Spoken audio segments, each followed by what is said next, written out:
Paso a iniciar la presentación general.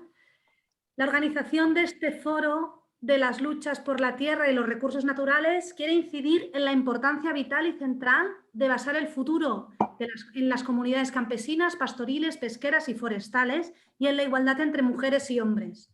Hace décadas que vivimos en un sistema en el que la explotación de los recursos naturales para obtener rendimiento financiero está destruyendo el mundo. Las políticas neoliberales han acelerado el acaparamiento de las tierras agrícolas y los recursos naturales por parte de las grandes empresas capitalistas. Lo que en términos neoliberales llaman desarrollo está basado en la explotación tanto de los seres humanos como de los recursos naturales, sin mantener condiciones de vida dignas y agotando literalmente los recursos del planeta. La rentabilidad financiera a corto plazo en la producción agrícola, forestal y pesquera, como único y principal objetivo, es incompatible con el mantenimiento de nuestros ecosistemas y la vida digna de las personas. Un modelo que precariza a las familias y comunidades rurales y pueblos indígenas que las desarrollan, especialmente en mujeres y eliminando el futuro de los jóvenes. En pos de esta rentabilidad financiera no se asume la responsabilidad de cuidar y preservar el agua, la fertilidad del suelo, la biodiversidad y el clima.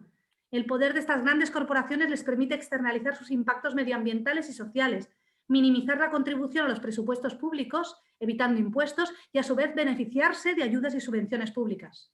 Es urgente cambiar la gobernanza de la tierra y los recursos naturales para remediar la catástrofe medioambiental y humana que ha provocado el llamado desarrollo. La única salida está en el uso sostenible de los recursos naturales en comunes, de manera comunitaria. Defender y apoyar un uso ético, justo y equitativo de estos recursos como vía prometedora, avanzando hacia un marco de igualdad entre hombres y mujeres. Son conocidas y contrastadas las evidencias científicas que señalan a la agricultura y ganadería campesina y familiar, la pesca tradicional y artesanal y la silvicultura comunitaria como la base para garantizar el bienestar de las personas y los grupos. La agroecología como estrategia central para construir un sistema alimentario sostenible, saludable y justo, porque garantiza mayores y mejores producciones por unidad de superficie y también porque son la base de nuestras identidades culturales. No podemos dejar de señalar el papel fundamental que juegan las mujeres en las sociedades campesinas y rurales, garantes de los trabajos reproductivos que sostienen las comunidades, que sostienen la vida. Ellas son las encargadas de la gestión de los recursos en las familias, con visión comunitaria a largo plazo y que ha permitido, permite y seguirá permitiendo defender la vida en mayúsculas. Las mujeres son las responsables de la mayor parte de la producción de alimentos y los trabajos necesarios para la supervivencia de las comunidades. Y pese a ello, se les sigue negando un estatus de igualdad frente a los hombres. Un ejemplo está en los derechos de acceso a la tierra y a los recursos naturales, que son precarios, secundarios y sobre las tierras y recursos de menor calidad. Como sociedad... Pardon. La traduction au français marche toujours pas bien. Il faudrait que tu parles plus doucement, mais enfin plus lentement. Mais pour le son du français, ça reste très bas. Je ne sais pas, il faudrait, Camille, que tu essayes d'augmenter ton micro, de régler ton micro plus fort. Ok, je vais continuer doucement, plus doucement. Camille, tu m'entends?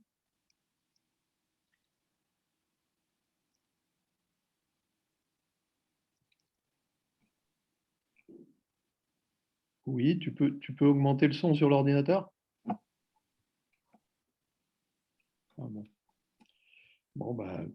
Pour te rapprocher, rapproche-toi un petit peu du micro autant que tu peux. Camille, si tu veux bien.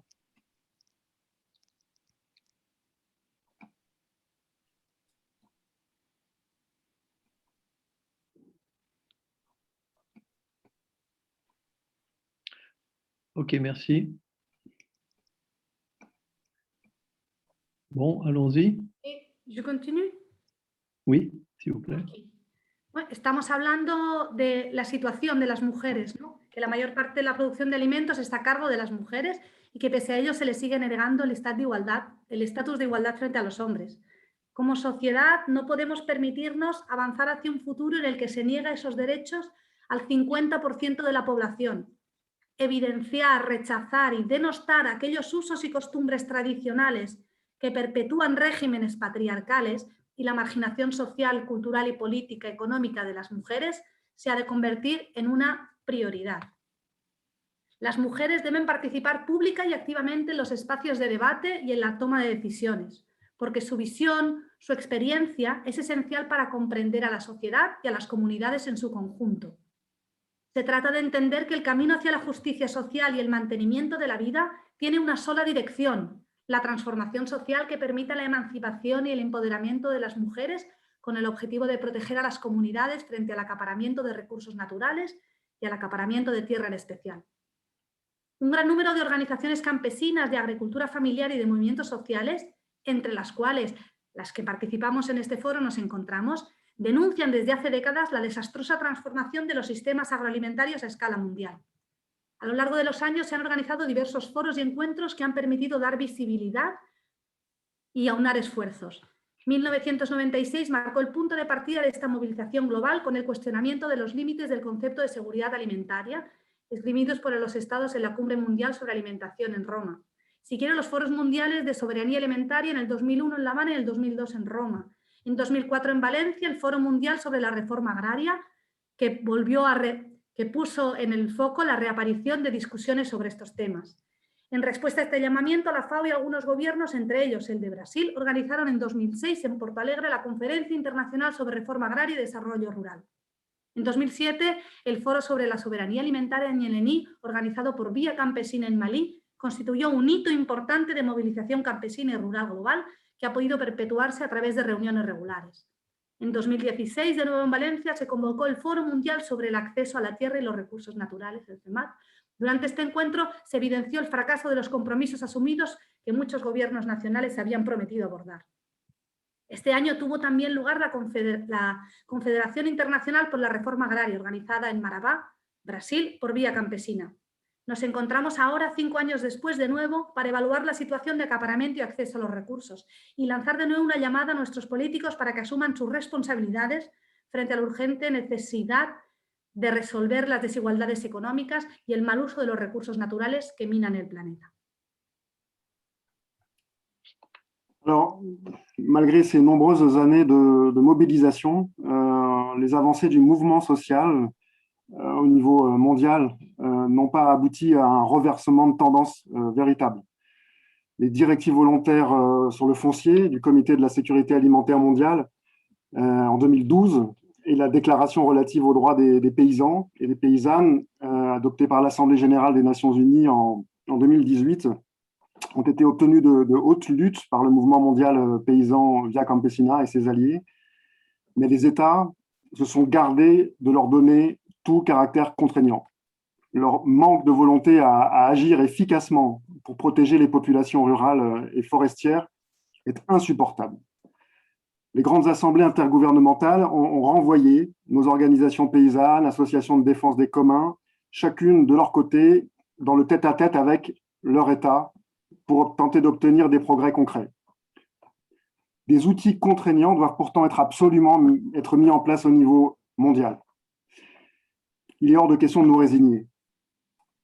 Nous proposons d'ouvrir un nouvel espace d'échanges mondiaux pour contribuer à élargir les alliances citoyennes afin d'obtenir les régulations nationales et internationales indispensables pour protéger et soutenir face aux accapareurs les communautés rurales de pêcheurs et forestières et leurs usages des ressources.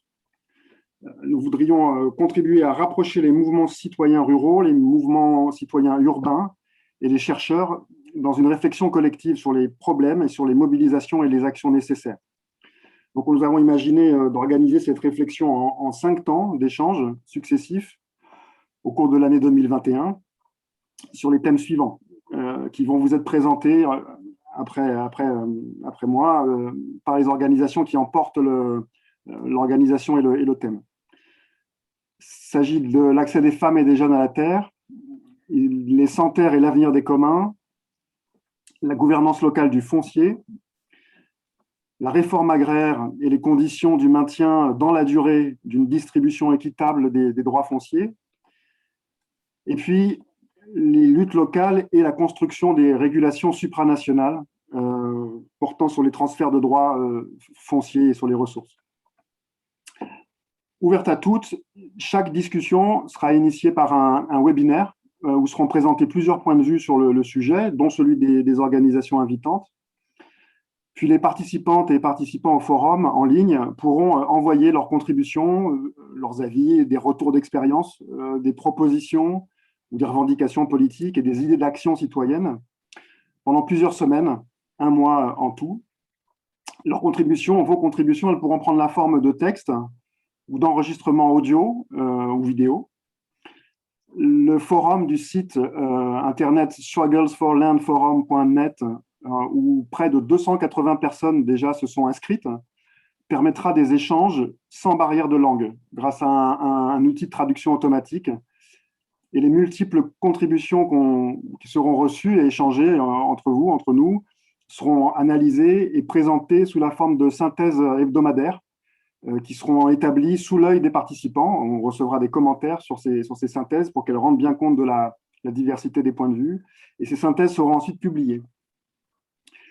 Un webinaire couplé à une rencontre physique, si les conditions sanitaires le permettent, clôturera la première série de discussions thématiques d'ici 12 mois probablement, avec l'objectif d'identifier les principales actions, principales pistes de travail à mettre en œuvre. Alors, si vous ne l'avez pas déjà fait, vous êtes donc invité à vous inscrire sur le site du forum pour pouvoir participer à ces échanges, et puis aussi à vous abonner à la lettre électronique qui vous tiendra au courant de l'évolution des débats et du calendrier, l'ouverture des nouvelles sessions. La discussion thématique qui démarrera ce cycle-là, vous en connaîtrez la date de démarrage dans les prochains jours. Elle n'est pas encore tout à fait arrêtée. On vous la transmettra par le biais de la newsletter.